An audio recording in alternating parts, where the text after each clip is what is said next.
My name is Mike Dash. Thank you for the opportunity to speak. I'm a 50-year resident of Seattle, and I own a small business in Seattle. And I'd like to ask that the EIS address climate change, and specifically the aspect of the possibility of permafrost melting.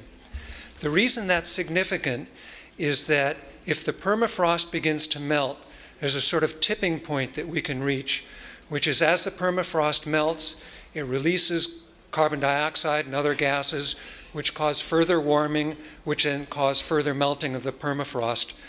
The total amounts can be in the hundreds of millions of tons of carbon dioxide. The reason that matters is that if there's that large an increase in greenhouse gases, then there's the possibility of further sea level rise and more superstorms, like for instance, Superstorm Sandy. So I'd like to ask if 4 things could be included in the EIS. Number 1, how much of a margin of safety do we have between where we are now and possibly reaching a tipping point in the melting of the permafrost?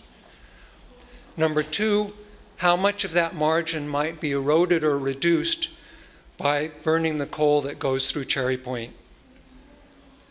Number 3, what would be the cost to Washington State of building seawalls and other protective or mitigating measures to protect us against the possibility of those superstorms? And number 4, how much of those costs would be paid by the builders and owners of the Gateway Pacific Terminal? Thank you.